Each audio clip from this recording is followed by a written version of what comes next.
Having reached the hour of 5:30, I am calling the February 10th, 2026 Modesto City Council meeting to order and ask the city clerk to call the roll. Councilmember Scutia Brayton. Here. Councilmember Alvarez. Here. Councilmember Ricky. Here. Councilmember Bavaro. Here. Vice Mayor Williams. Here. Councilmember Wright. Here. And Mayor Zwalin. Here. Will everyone please rise for the Pledge of Allegiance, followed by the invocation from Pastor Mark Krieger from Modesto Covenant Church.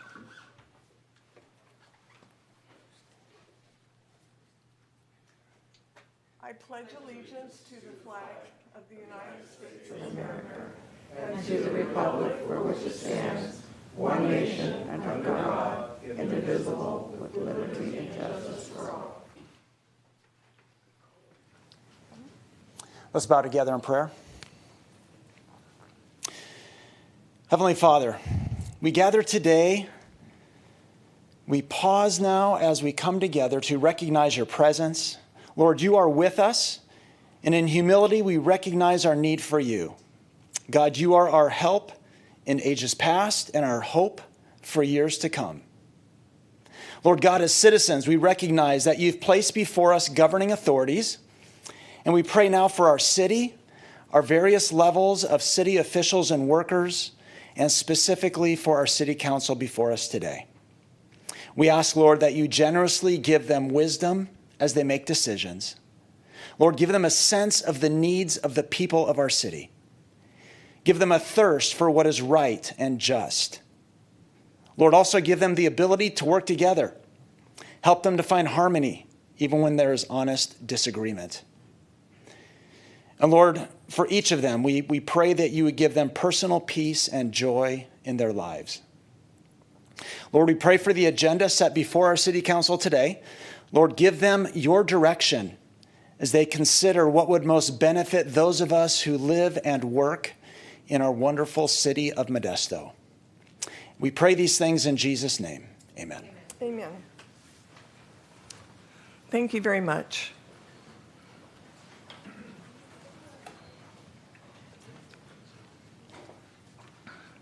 Does the city clerk have any announcements? Yes, Mayor, just a reminder, public comment is 3 minutes. There's speaker cards at the entrance of the chambers. In addition, written public comment was received, and that was forwarded to the council. Thank you.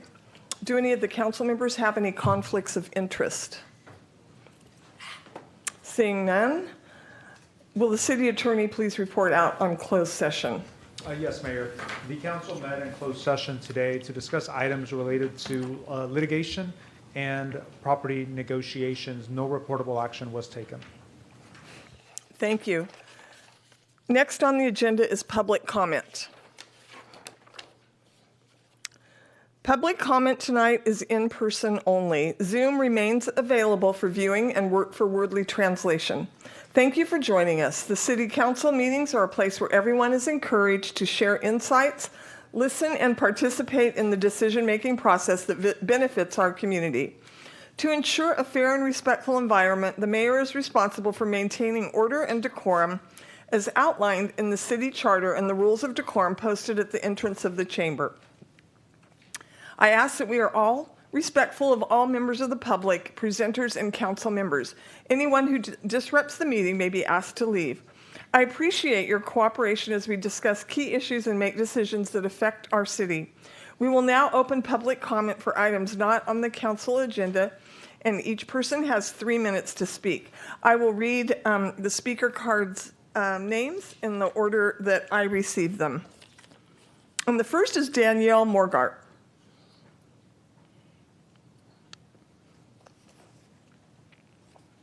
Good evening, Mayor, Vice Mayor, and Council members. My name is Danielle Morgart. I'm from the Office of Assemblyman Juan Alanis here tonight to provide a legislative update.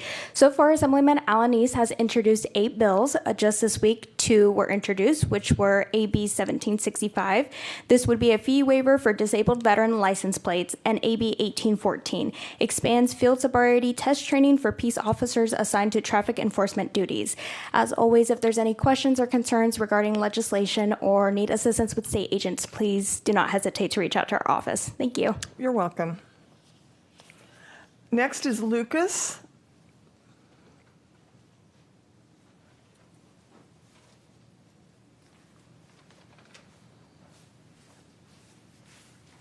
Hello, Mayor and Council.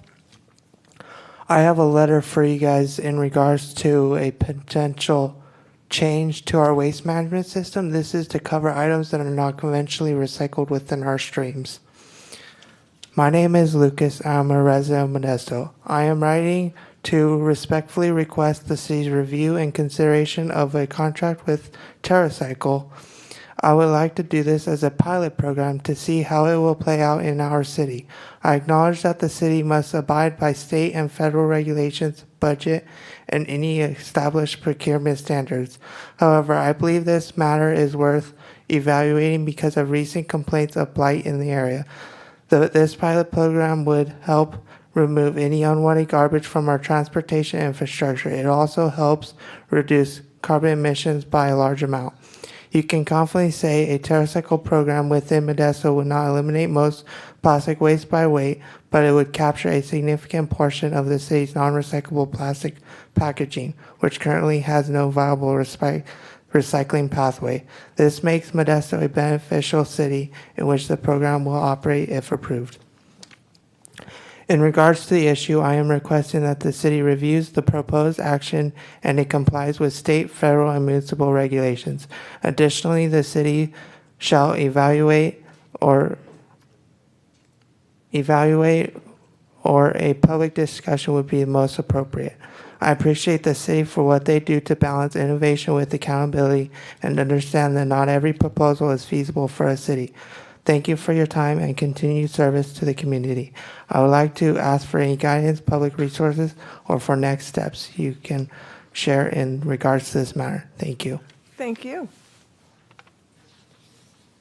Next, Julianne Phillips.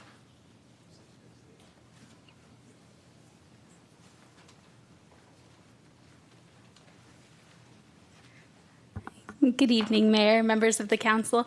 My name is Julianne Phillips, and I'm here on behalf of Senator Alvarado Gil with some updates from our office. The most pressing legislative priority that our office has been receiving many calls about is AB 1421, which would extend the study for a per mile tax on our citizens. This has since moved over to the Senate, and the senator has published a statement regarding her opposition to this bill. Some of our activities in the district: last week we held 2 meet and greets, one in Salida, another one in Riverbank. And then coming up, I also have mobile office hours here in Modesto. I will be at the Law Library on February 26th from 10 a.m. to noon to assist any of our constituents who need help with state agencies. And then I'm also hoping to host mobile office hours here in March in advance of your meeting to help any members of the public that attend. Thank you so much. You're welcome. Thank you. Next is Sebastian Jones, and I have a comment to read. Hold on, Mayor.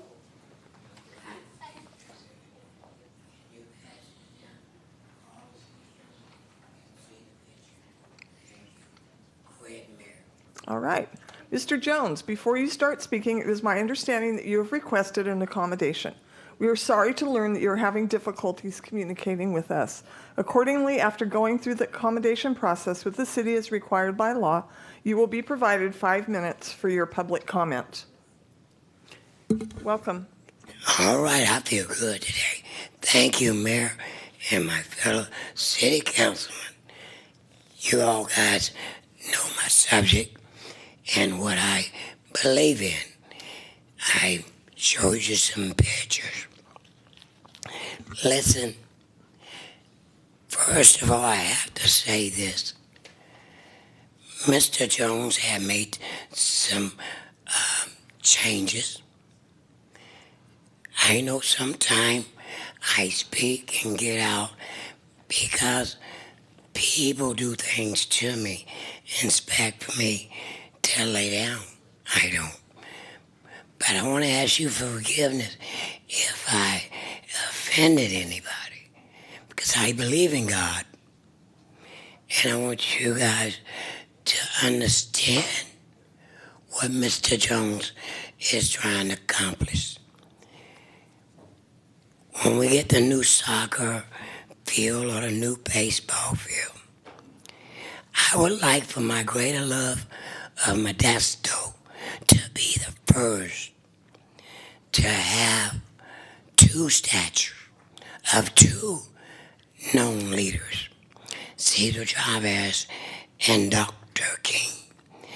You know Dr. King means a lot. I have no silver or no gold, but I do have a mouthpiece. I didn't ask to get in this year.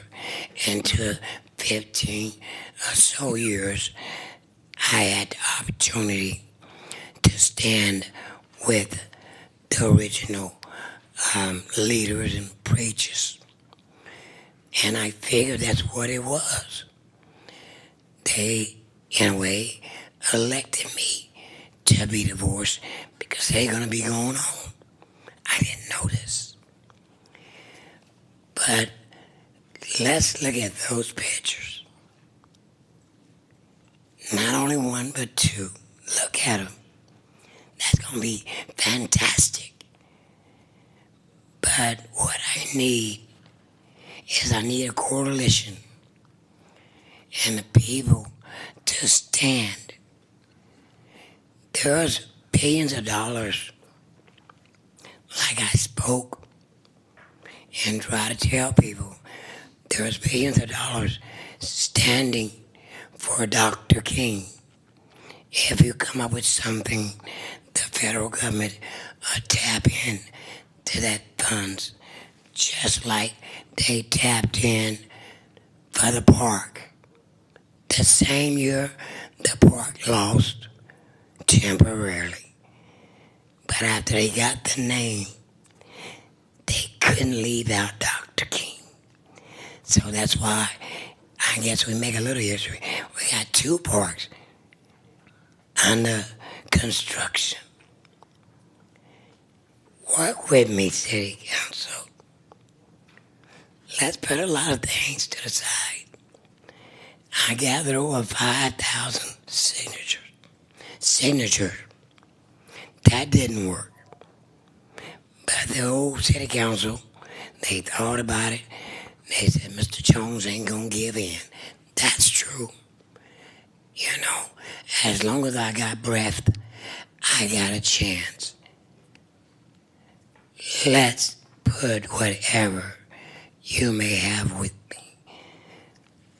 Let's throw it away in God's name. If you believe in God, then you understand what Mr. Jones trying to establish. And then you guys will go down in history. Can you see 20, 30 years, you have your name up under Dr. King, up under Cesar Chavez. Then when you go on, your children would take and say, that's my papa. Yes, he was part of this statue. So I praise God. Because you know, when you guys out there, I show y'all love. Think about it. I never disrespect you in the public. I hug you like nothing's going on. Because what I believe, stay right here in this chamber. Once again, Mayor, I thank you. God bless you, us all.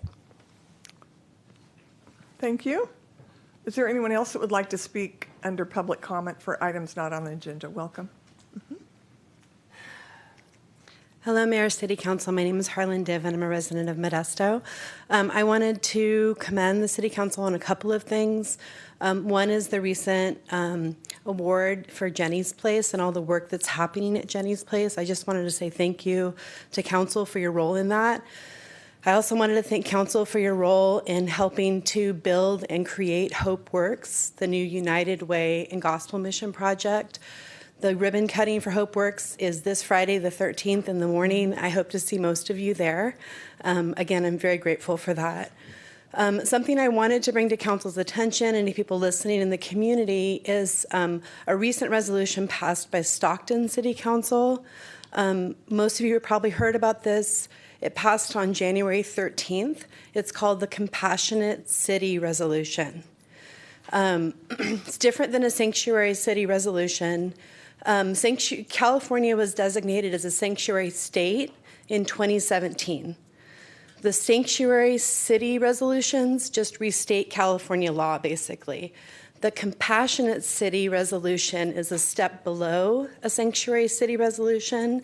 It doesn't create any new policies, but it does restate city policy to talk about how the city protects immigrants. Like when you call 911, your immigration status isn't going to be reported.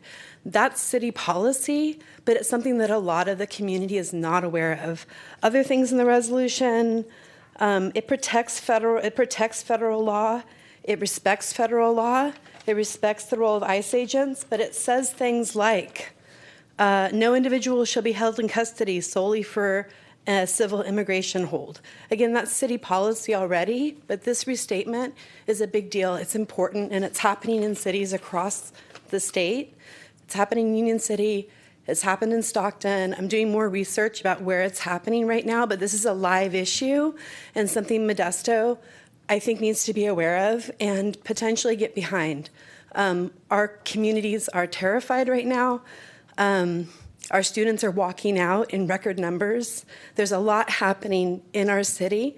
There's a call for protection of immigrant communities, and I think this is a very powerful way for the city to come out and make a statement on behalf of immigrant communities and restate the policies that already exist. Again, these are not new policies. This is a restatement of policy, and it's something that is going a long way in other cities. Stockton passed this unanimously.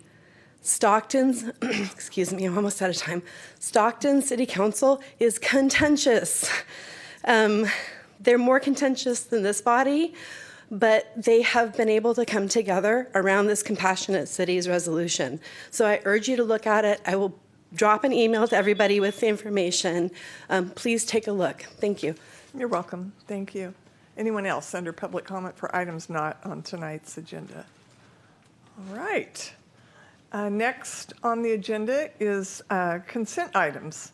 An item may be removed. Excuse me. Oh, I'm sorry. Please. I'm sorry, Sue. Is there still time for public comment? Sure. Okay, great. Thank you. You're welcome. I have a gift for all of you, if that's okay. It's walnuts from my farm. Hello, Jeremiah. Haven't seen you in a while. Would that be okay if I... Sure. You don't have to take them if you want. Oh, well, that's okay. Why don't we just keep them there, and then we'll distribute them later. Thank you. They're from my family farm. Okay. Yeah, they're pretty good. You're welcome. I hope you enjoy them. My family's been in wood colonies since 1905, and that's a farm. There's a little, on the front of it, there's a little thing that explains the family farm and everything.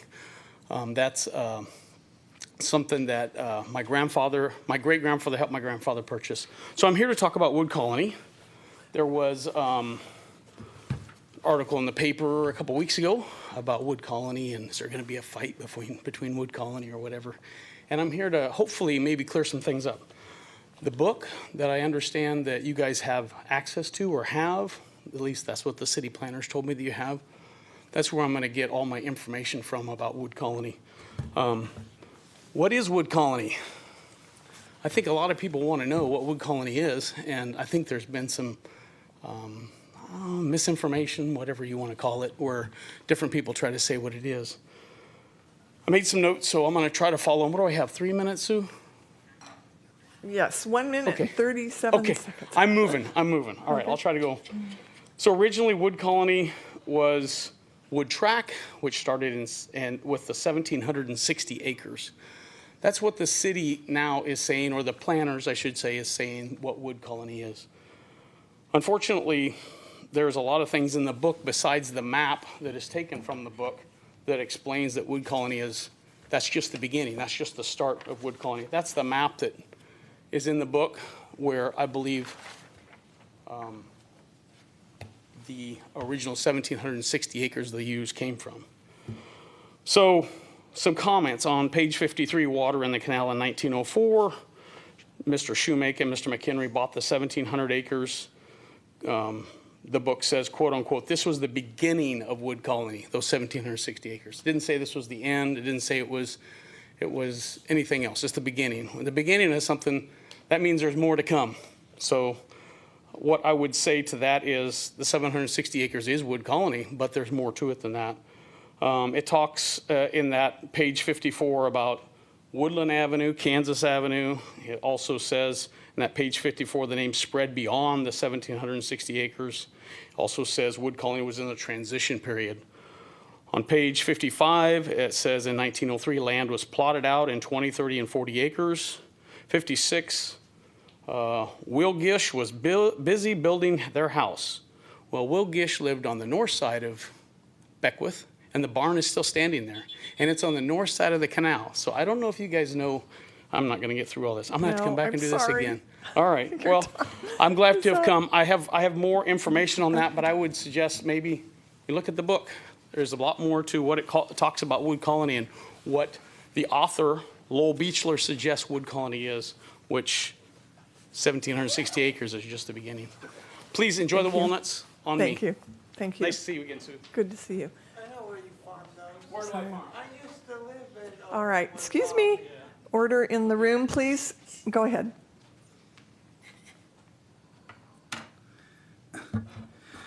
Kevin McClarty, District 1. I wanted to thank Patrick Crowley. I don't know if he's here.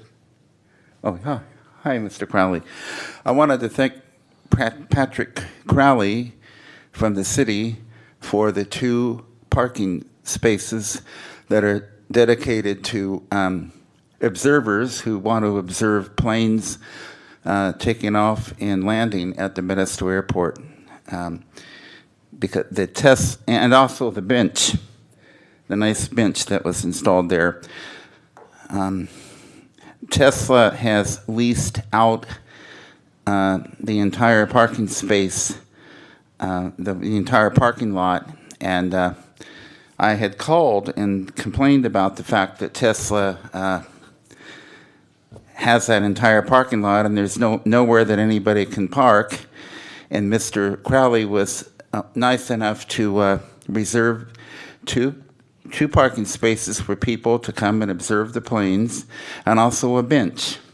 And I felt that was very nice, and it goes to show that city employees and leaders can be responsive to citizens. All you have to do is be nice and call and present your case, and they do listen. And so I'm very grateful for that. And I wanted to ask a question of the mayor. I wanted to know, is there ever any way that a person doing public comments can make a presentation that could be shown on the screen? We have not done that. Historically, it's public comment time, but not presentation time. Okay, so how would somebody doing public comments show something that they want all of the council members to see? Yeah. Okay, it's also not question and answer time during public comment because this is not on the agenda. Okay. So we have to abide by what's on the agenda. It's your opportunity to speak on things that are not on the agenda or give your comments. Okay. I will have the city manager respond to the comment regarding placing something on the screen. Okay, thank you. We don't allow outside individuals to place things on the screen due to security concerns. You're more than welcome to make copies and pass them out to the council after that. Okay, thank you. You're welcome. Any other members of the public to speak on items not on the agenda? All right, seeing none at this time. Next on the agenda is consent items. An item may be removed from consent and discussed at the request of a member of the public or council member. Is there anyone on the council that would like a consent item removed for further discussion? Seeing none, is there anyone in the public that would like an item removed from consent for further discussion or comment? Seeing none at this time, will the city clerk please read the consent items? Yes, Mayor. Item 1, consider approving the minutes for the January 27th, 2026 council meeting. Item 2, consider approving the revised 2026 City Council Liaison Committee assignments. Item 3, consider approving the recommended budget adjustments to fiscal year 2025-2026 annual operating and CIP budgets. Item 4, consider accepting the Sonoma Trunk Extension and Lift Station and Sylvan Water Main Upgrade Project as complete, releasing securities, releasing payments totaling $8,253,657 to Mozingo Construction Incorporated of Oakdale, California, and authorizing the city clerk to file a notice of completion. Item 5, consider approving a First Amendment to the existing on-call agreements for construction inspection services to extend the term of the agreement through June 30th, 2027, and increase the existing total amount of $149,000 to a not to exceed $300,000 for each of the 3 consultants. Item 6, consider accepting the monthly investment report for October 2025. Item 7, consider accepting the audited financial statements and various audit reports for fiscal year 2024-2025, audited by external auditor Vasquez & Company, LLP, for the city's annual comprehensive financial report, 13 community facility districts, Measure H, single audit, and various joint power agencies. Item 8, consider approving a memorandum of understanding with Yosemite Community College District for development and use of the Classroom Portable 101 located at 1220 Fire Science Lane. All right, may I have a motion to approve the consent calendar? So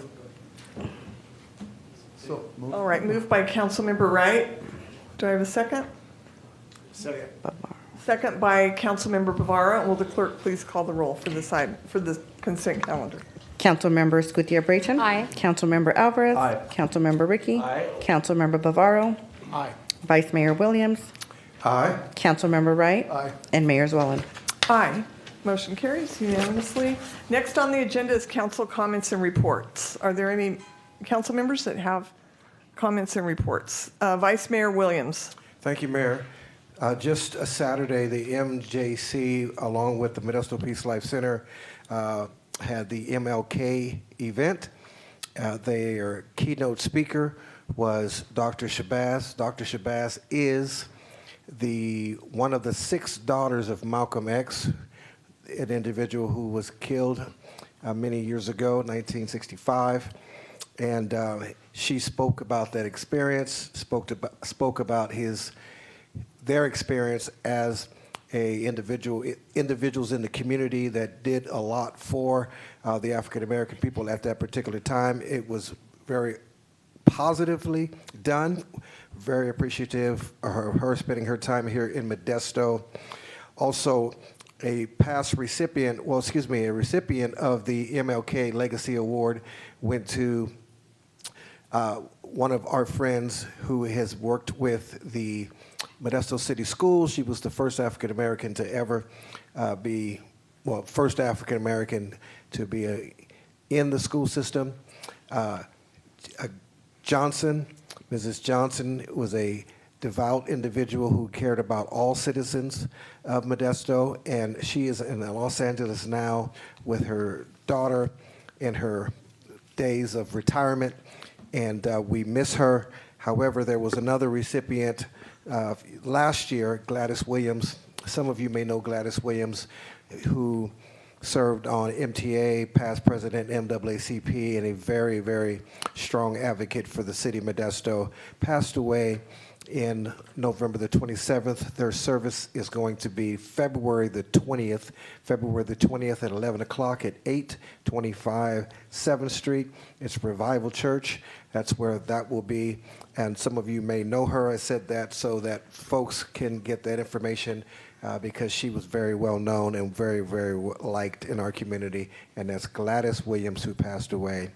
And Odessa Johnson was the one who was for the MLK Legacy Award winner recipient.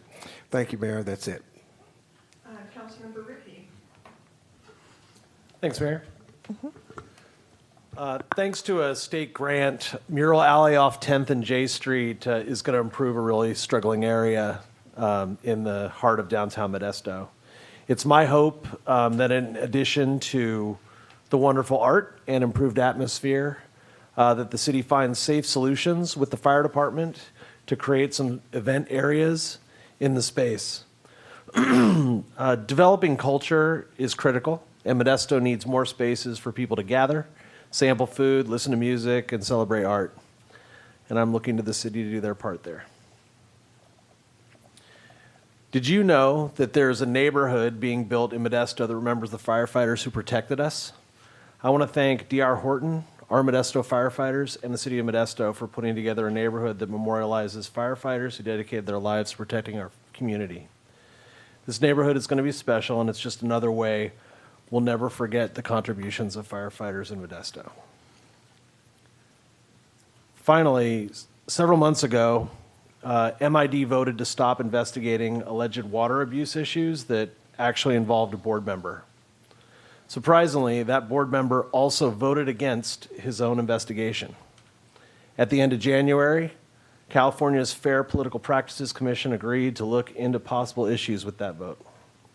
Transparency and impartiality matters in government. I'm hopeful this situation will be resolved in a way that benefits the people of our community. Thank you, Mayor. Councilmember Scudia-Brayton. Thank you, Mayor. Since our last gathering for a council meeting, I had the opportunity to accompany the mayor in the ribbon cutting of the new Kaiser Medical Facility on Dale in my district, District 1. And it's a medical facility focusing on adult and pediatric care. It also has a pharmacy, and it's a lovely facility. It employs 300, almost 400 employees just in that one new building. But it got me thinking, Modesto has always been a medical hub and always been appreciated for that. And I have been attending many ribbon cuttings for medical centers. Just a couple weeks ago, we attended the ribbon cutting for the Memorial Cancer Center. That is a $380 million build. It's a center that's employing over 500-600 employees, and it's just bringing immense benefits to our community. Aside from those two huge builds, I've attended several walkthroughs and openings of smaller medical facilities. All of them, again, reinforcing, number one, the need we have in our area for medical services, affordable medical services, but then, again, reinforcing the fact that Modesto is a great place to build such centers, medical centers. We have the need, and we have the space and the support for such businesses. Again, they offer us job opportunities for our community. They offer us a greater economy, and overall, it just makes it a great place to have these types of centers. I'm grateful for the medical centers being built here. I'm grateful for the men and women who are medical professionals that provide the services that help keep our patients, our families, and our overall community healthy. So I hope it keeps going. And again, I'm delighted that we are strengthening our focus on health care and providing a greater service in that area for our community. That's it. Thank you. Vice Mayor Williams. Thank you, Mayor. I left off a couple of things. First of all, we're very proud to have 3 more officers that were sworn in just a week or so ago, and so congratulations to them. And then I had the awesome opportunity to go to a quilt show that happens every 2 years in the city of Modesto, and the mayor usually attends that, and I don't know how in the world she's able to pick out one quilt out of 200 quilts that are made throughout this community. Incredible. It took me 2 hours, but I was determined to make sure to get the right one, and then of course have the mindset of our mayor to make sure that she was happy with it as well.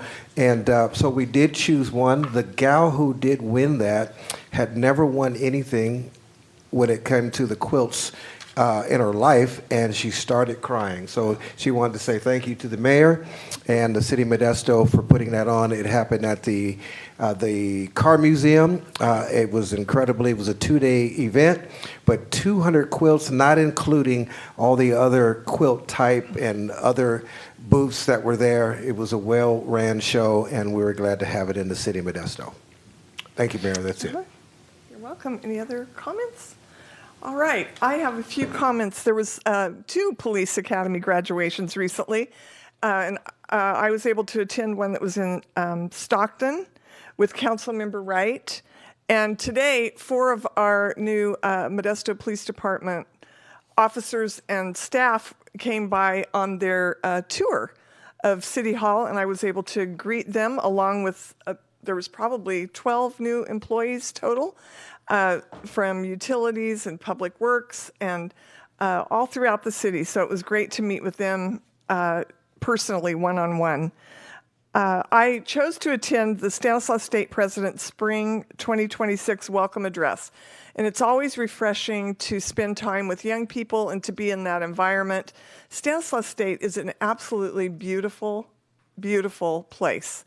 It's absolutely gorgeous. The feeling was exciting. There's lots of anticipation with spring coming for the students. And our Stanislaus State president, Britt Rios Ellis, did a beautiful job, as well as her administrative staff, to welcome everyone for the spring.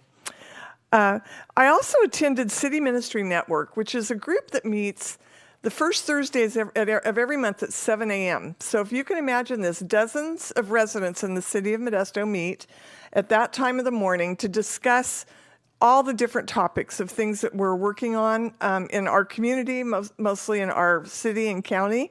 And this last time was our own Marianne Cannon gave a report on the Community Foundation and what's happening. So it's another moment in time in Modesto where residents show up.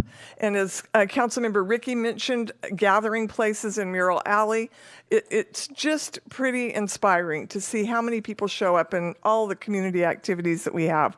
And upcoming, if you're interested in any, is our Colorado Rouse groundbreaking for some really exciting infrastructure projects. That's tomorrow with the county. And then our Hope Works ribbon cutting, Modesto Night to Shine, is coming up on Friday, and Marriage at the Mansions, and our Dryden Clubhouse groundbreaking is coming up on February 17th. So lots to look forward to and great things happening in Modesto. Vice Mayor Williams, round 3. So sorry, round 3.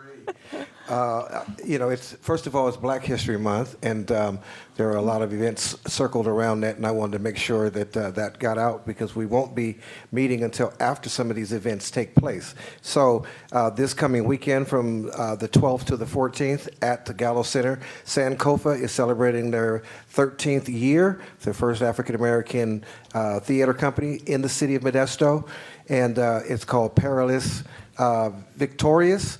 It's going to be held again at the Gallo Center from this Friday till Sunday. So get your tickets and support them for that. It's also on the 28th at the Senior Center, a Black History Month program. Of course, there may be a donation for that, and that starts at 5 o'clock on the 28th, the last day of February, supporting and celebrating Black History Month. And that's my final announcement. So thank you very much and bless you. Mm-hmm. All right. Any other comments from council members at this time? All right. Seeing none, does the city manager have any comments and reports?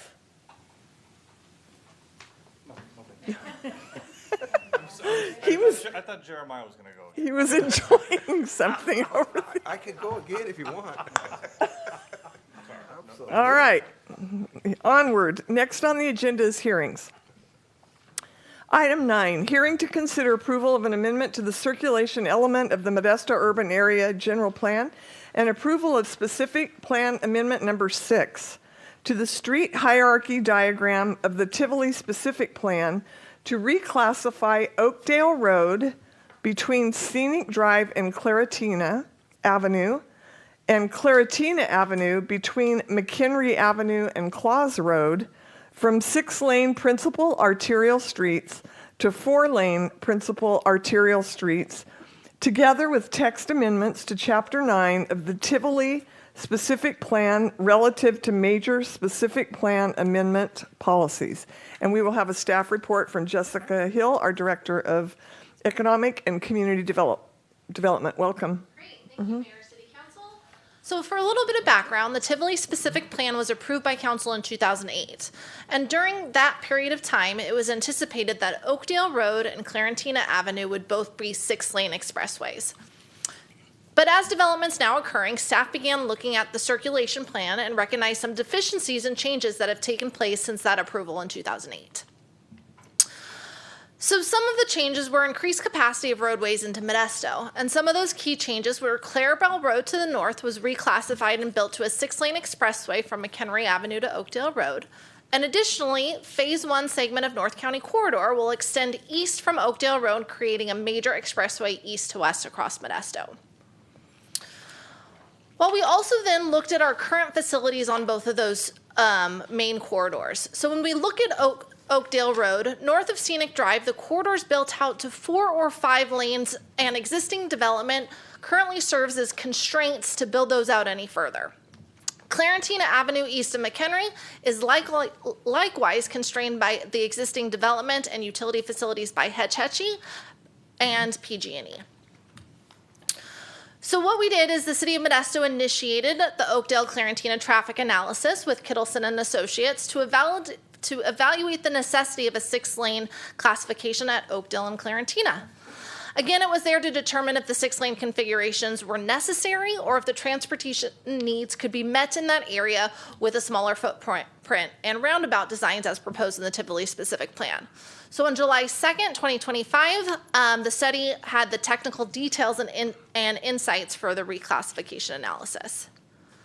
So the study itself reviewed volumes of traffic through Oakdale Road and Clarentina segments, as shown in blue on the map above. They analyzed each intersection to determine what infrastructure would be recommended to support the flow of traffic, and then confirmed transitioning Oakdale Road and Clarentina Avenue to 4-lane configurations supplemented by strategic roundabouts not only helped meet the needs of future demand, but outperforms what was originally planned in the 6-lane facility and overall reduced delays.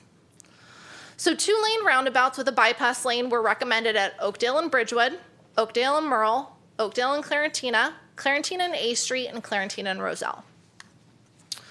So there are 2 amendments we're looking to bring forward tonight. One is a proposed amendment to the general plan. As you see in those areas outlined in green, Oakdale Road from a 6-lane facility to a 4-lane facility, from Scenic to Clarabelle, and then Clarentina Avenue from a 6-lane facility to a 4-lane arterial street from McHenry to Claus.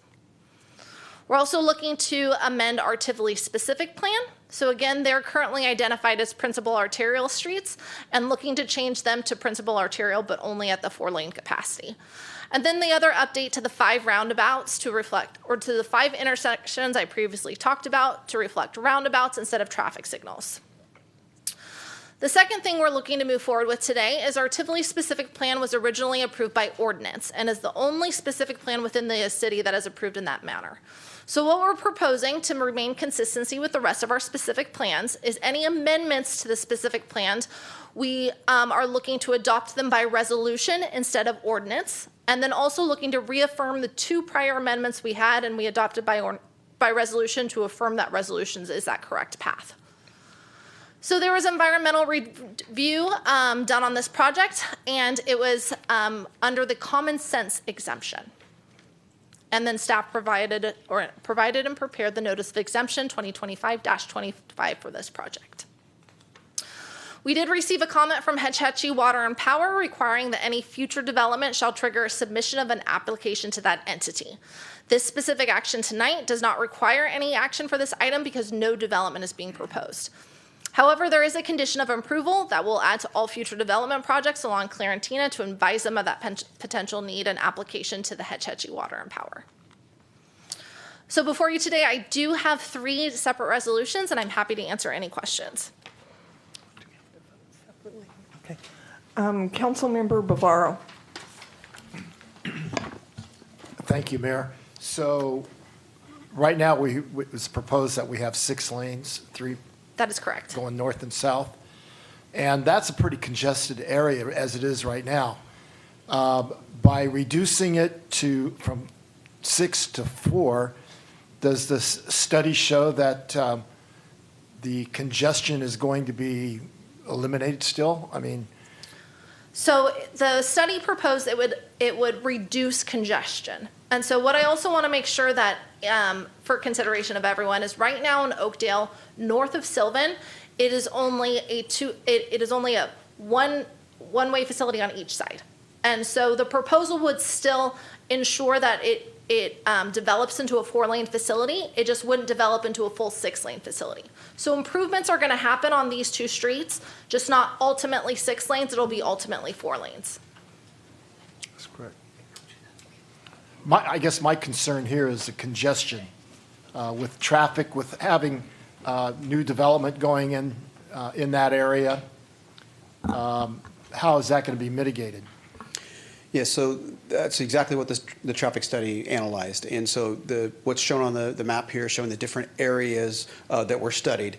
And what we did was we looked at the existing conditions and the future conditions. So this is full build out of the city to the 2046 for the general plan, looking at how each of these intersections function. And the congestion really is measured not in the segments of the roadway, but at the intersections. Those are the constraints.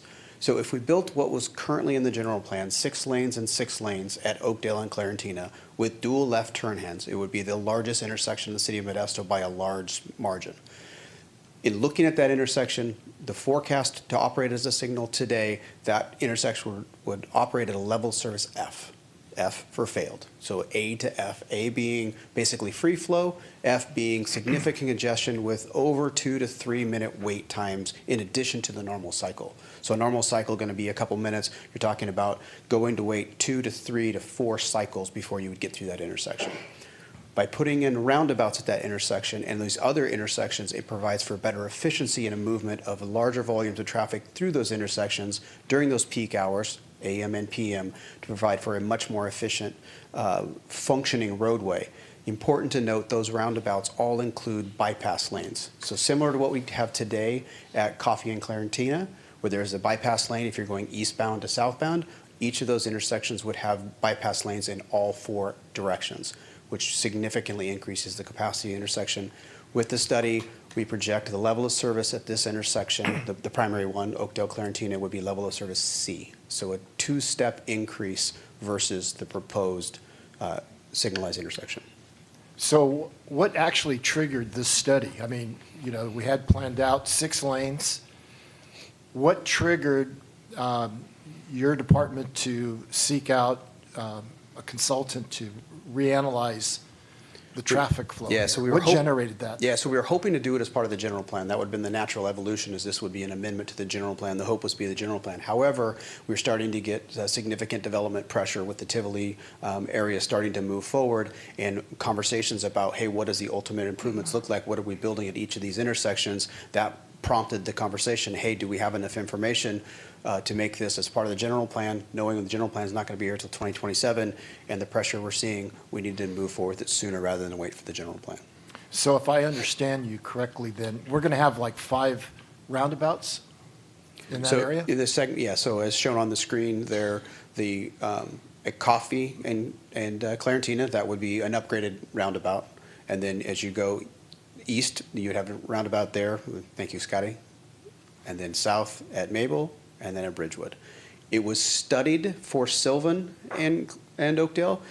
That will operate better, but that one is a very complex situation. It's not one we are recommending at any time, any in the short term. It operates better, but it's already at a very complicated level of service at that intersection. So again, it was studied, but we're not recommending that at this point in time. Okay, so it's all going to be based around the traffic flow is going to be based on the roundabouts to keep having the flow. And if we have 3 lanes rather than 2 lanes, you can't do a roundabout. Correct. Okay, so that's the reason why we went from 3 to 2. So, and again, the roundabout design with 2 lanes and those bypass lanes, it functions as 3, but it's specific to the locations, and it provides a better footprint for it to flow between those areas. Do you know what the traffic count would be when that area is fully developed? Well, counts are by direction and locations. I don't have those memorized, but just for context, right? The largest intersection currently within the city of Modesto is Orangeburg/Briggsmore and Sisk. That averages about 50,000 cars a day. This intersection would be in that range of magnitude. Okay. Thank you. Welcome. Vice Mayor Williams. Thank you, Mayor. Toby, you answered some of those already, as far as the roundabouts helping the traffic flow versus the lights, because, you're at a light and then they don't make it to the light and all the rest of that. But my point is, on Clarentina and Oakdale, right now there aren't any real businesses, and there's a wall on Clarentina on the south side. South side. Right? And then so on the north side, it's still open and undeveloped to some degree, some development there, some farms. So are there easements to be able to get into some of those? Say there's a business that pulls in or builds on Clarentina, or even, I know the houses, Tivoli is going to be off of Oakdale and Clarentina all the way up to Clarabelle, somewhat up to Clarabelle. So are there any streets that's going to go into, in between, let's say, Stanford and Clarentina? You mean Sylvan? Sylvan, I'm sorry, yeah, Sylvan and Clarentina, to where they can actually turn off into, or is there a proposed further up, Scotty, right across where Clarentina goes across, and then there's another. Is there streets in there getting into that? Are you referring to east of Oakdale or west of Oakdale? Where Scotty has that, his cursor. East. Of the east. Yeah, Okay. east of Oakdale is the Tivoli specific plan. Right, but there's streets that go into that, or is that all going to be a wall all the way down? So along Clarentina, the southwest Oakdale. corner, I'm sorry, so along Clarentina, it's the southwest corner of Oakdale and Clarentina. Sorry, southeast corner, get my directions right. Southeast corner, undeveloped land currently, ag. That, per the Tivoli specific plan, is commercially zoned. So that area would be commercial on the corner. As you head east, that would be residential, and there would be a wall on the back of those houses on Clarentina. But the commercial would not have a wall. Okay, so the last point, is there going to be a medium in between there, or is there a turn lane? Yes, that is the between city the two? standard for principal arterial includes a median, yes. Okay, is that like a medium of 2 foot, 4 foot, or what are we talking? The city standard is a 16-foot median. Across? 16 feet wide, concrete edge curbs with landscaping in the middle. That's the Okay. standard for a principal arterial. All right, thank you. David Wright, Councilmember Wright. Thank you, Mayor. Toby, this is a great plan. Those streets I go down 2 or 3 times a day, and they are congested, especially at Sylvan when you're heading north. I've been pushing for roundabouts in that area ever since I've been on the council. The roundabouts on Roselle work fantastic, and they have a high school right there. It does get backed up in the mornings a little bit on the high school, but it does move smoothly, a lot better than it would be if there was lights there right now. So I think this is a great plan. It's going to really help the flow of the traffic. I do have a concern between Clarentina and Clarabelle. I know with the new bypass that's going in, the county is putting in a light there, probably closer to, you keep moving it on me here, and I know eventually there'll be an overpass. Correct. But the light, is the light going to trigger backup on those roundabouts? Because there is a lot of traffic that goes north and south along Oakdale Road, and I'm concerned, is the light going to cause some backup on those roundabouts?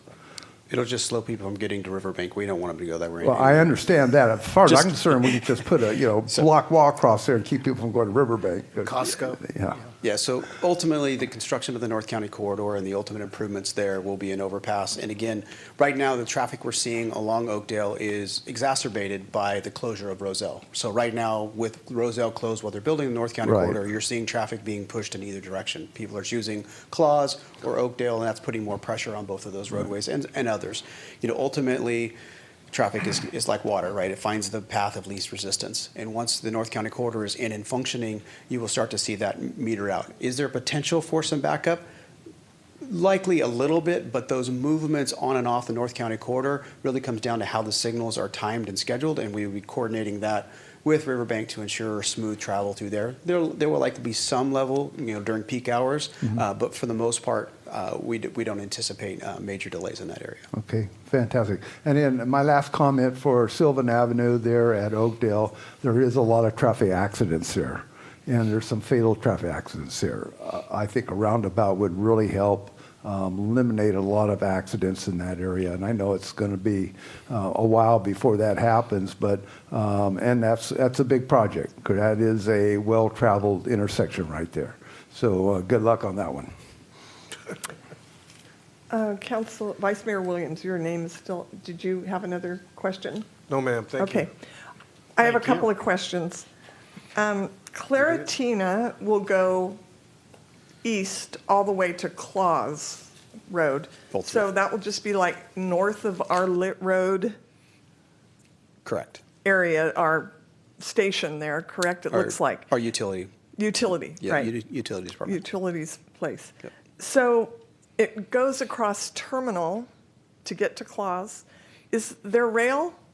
There is. There's a railroad there, correct? How is that going to work? Yeah, so ultimately, as part of the general plan, we will be looking at the connectivity of Claus Road as it comes up. Currently, the Claus Road connection, as it goes north, before it hits the railroad tracks, it veers west to connect over to Roselle at the North County Corridor.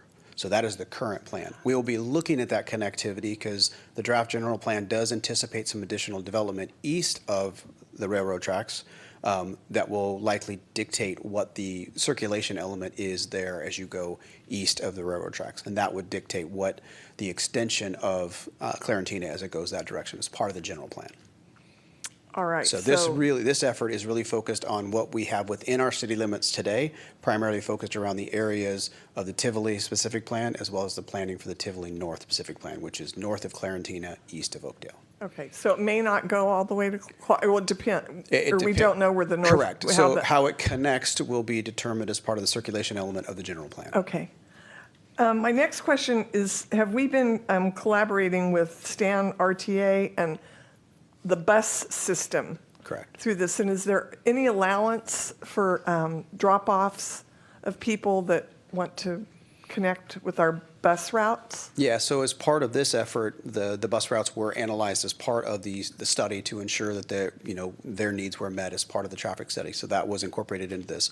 As part of both of those planning efforts for the Tivoli and Tivoli North specific plan, we do coordinate with Stan RTA to make sure that the bus service, especially as I mentioned, the commercial development, to ensure that there's commercial access for those areas. All right. Do we know if there'll be turnouts planned as part of this? Yeah, so one of the things important to note about the 4-lane facility is the inclusion of acceleration and deceleration lanes. So as you're coming in and out of a commercial area specifically, you have the ability to get up to speed or out, off of the roadway. That allows for the better capacity that we mentioned and how this really works. And the same would be with bus turnouts to ensure that it's adequate. Okay, thank you very much. Those are my questions. Any other questions from council members at this time? All right, we will open this item up to the public. Is there anyone that would like to speak regarding item 9 on the agenda tonight? Right. I have a couple of questions. I'm trying to picture this, and I'm wondering what will happen to the bike lanes, and also how will bicyclists navigate a roundabout? I'm trying to picture bicyclists in a roundabout, and somehow I'm not able to picture that. And then my other question, I'm trying to remember what it was now. Oh, yes. I wanted to know about detours. When you're doing road work on one of the roundabouts, and you've got 50,000 cars a day going through the roundabout, and that roundabout is closed because road work, you're going to detour that traffic somewhere else. Where do you detour 50,000 cars to? I mean, are you going to detour to another roundabout somewhere else, or are you going to Are you going to detour it to a two-lane road? I mean, what kind of congestion are you going to have on those occasions when you have to detour traffic? And what kind of a problem is that going to produce with with cars backing up and so forth? Thank you. You're welcome. All right.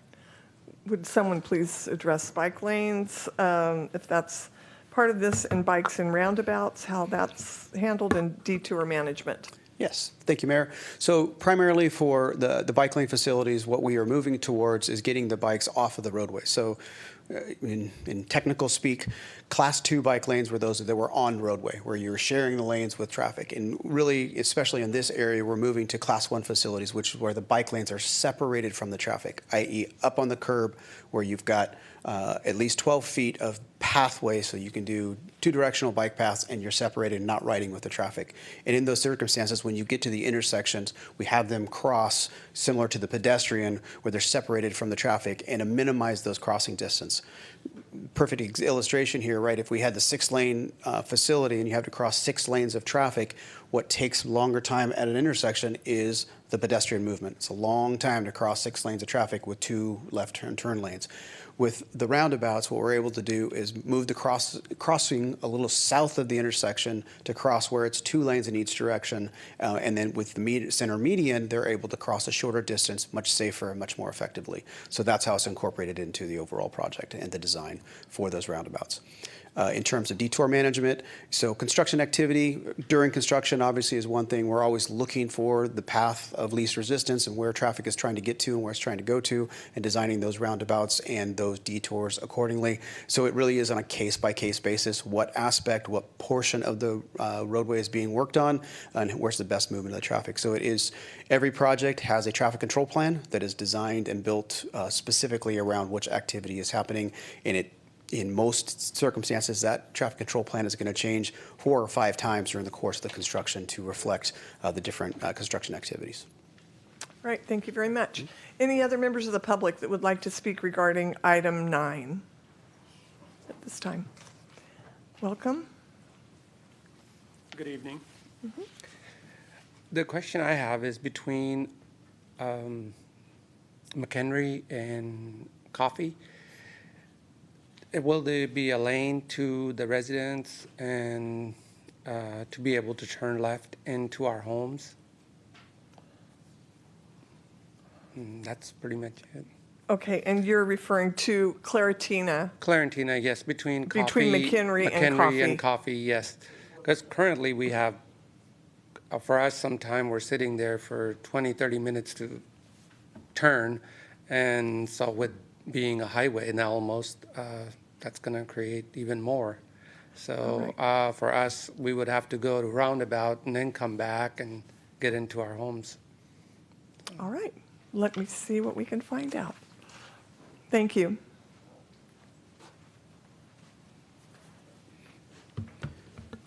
So the area between McHenry and Coffee on Claritina, again, that was planned as a 6-lane expressway in the original plan. So the homes along that south side are all back lot walls, and there is one roadway connection. There is anticipated that at that existing roadway connection, that's where an additional roundabout would be placed with future development to the north. In terms of the access, that would provide the access for the properties that access there to the south. At the area to the north of Claritina, that would be subject to future development. There is current interest from the development community in that area as well, and that's where we would accommodate at that intersection for ultimate roundabout construction. And I can follow up with the resident as well. Okay, that'd be great, I think, to explain specifically that area. Thank you. Any other members of the public that would like to speak regarding item 9? All right. Seeing none at this time, I will close. I did not formally open the public hearing. I apologize for that. I think I made it clear. I will close public comments. And any comments from council members? Councilmember Wright. Thank you, Mayor. I've been pushing for this for a long time since I was elected. That is an area that really needs a lot of work, and I'm happy to see that we're going to be putting some roundabouts in there to really help with our traffic. My hat's off to our engineering department and our economic department on a great plan, in my opinion. Thank you very much. All right, Councilmember Escudia-Brayton. Thank you, Mayor. I also wish to express gratitude to staff for working on this plan. I also take that path quite often, and these new improvements for public safety are just wonderful. So looking forward to the construction and that being opened up and made available. It's really going to make a lot of people's driving experience in that area much, much more pleasant. So thank you all for making it happen.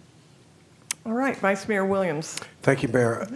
Also would like to thank the staff for putting this together. A portion of that from McHenry to Coffee and a little bit further on is in the district that I serve, and right up to the district where Councilman Wright serves. And it does look like it's, you're out of town. It's not really a part of the city of Modesto. So I'm looking forward to that looking like it's a part of Modesto, and then that it flows like it needs to. So thank you again, staff, for your hard work. My only comment is we have made such tremendous strides in Modesto regarding crime statistics and so many positive movements. One area that we need a lot of work on is traffic safety. And this is one more step to decreasing the number of severe injuries from car crashes. They're not even called accidents anymore. They're car crashes. Most of them are preventable. And this is one step closer to making that happen in this community. We have to do everything that we can to decrease our auto versus pedestrian crashes and our motor vehicular crashes, which happen far too often. And slowing down, taking a little bit more time, a tad bit of inconvenience, if it saves lives, in the end is so worth it. So I appreciate the work that's been done in this effort, and that we have moved forward full steam ahead to do everything that we can to work on our traffic safety. And our police department's doing the same thing. And we are providing all resources to make that happen, whether it's technology, streets, roads, patrol, all hands on deck to address that. So I'm really grateful for this. So at this time, I will read the three different resolutions. We'll have three separate votes. I have a resolution approving an amendment to the circulation element of the Modesto Urban Area General Plan to change the designation of Oakdale Road between Scenic Drive and Clarabelle Avenue from 6-lane principal arterial street to 4-lane arterial street, and to change the designation of Claritina Avenue between McHenry Avenue and Claus Road from 6-lane principal arterial street to 4-lane arterial street. Do I have a motion? Motion. Motion by Vice Mayor Williams, second by Councilmember Wright. Will the clerk please call the roll? Councilmember Escutia-Brayton. Aye. Councilmember Alvarez. Aye. Councilmember Ricky. Aye. Councilmember Bavaro. Aye. Vice Mayor Williams. Aye. Councilmember Wright. Aye. And Mayor Zwellen. Aye. Carries unanimously. I have a resolution finding that the following subsequent project is exempt from review under the California Environmental Quality Act pursuant to Section 15061B3 of the CEQA Guidelines, amendment to the circulation element of the Modesto Urban Area General Plan to change the designation of Oakdale Road between Scenic Drive and Clarabelle Road from 6-lane principal arterial street to 4-lane arterial street, and to change the designation of Claritina Avenue between McHenry Avenue and Claus Road from 6-lane principal arterial street to 4-lane arterial street, together with specific plan amendment number 6 to the Tivoli specific plan to amend the Chapter 3 street hierarchy diagram to change the classification of Oakdale Road and Claritina Avenue from 6-lane arterial streets to 4-lane arterial streets, and to amend text in Chapter 9 relative to specific plan administration, and to reaffirm prior major amendments to the specific plan adopted by City Council resolution. Do I have a motion? Motion to approve. Okay, motion by Councilmember Wright and seconded by Councilmember Escudia-Brayton. Is that correct? Councilmember Escudia-Brayton? Sure. Will the clerk please call the roll? Councilmember Scutia-Brayton. Aye. Councilmember Alvarez. Aye. Councilmember Ricky. Aye. Councilmember Bavaro. Aye. Vice Mayor Williams. Aye. Councilmember Wright. Aye. And Mayor Zwellen. Aye, carries unanimously. I have a motion introducing and waiving the first reading of an ordinance approving Tivoli Specific Plan Amendment Number 6 to amend the Chapter 3 Street Hierarchy Diagram to change the classification of Oakdale Road and Claritina Avenue from 6-lane arterial streets to 4-lane arterial streets, and to amend text in Chapter 9 relative to specific plan administration, and to reaffirm prior major amendments to the Tivoli Specific Plan adopted by City Council resolution. Do I have a motion? So moved. Moved by Councilmember Bavaro. Second. Seconded by Councilmember Alvarez. Will the clerk please call the roll? Councilmember Scutia-Brayton. Aye. Councilmember Alvarez. Aye. Councilmember Ricky. Aye. Councilmember Bavaro. Aye. Vice Mayor Williams. Aye. Councilmember Wright. Aye. And Mayor Zwellen. Aye, carries unanimously. Thank you very much. Are there any matters too late for the agenda? Seeing none, I'm calling this meeting of the City Council to be adjourned.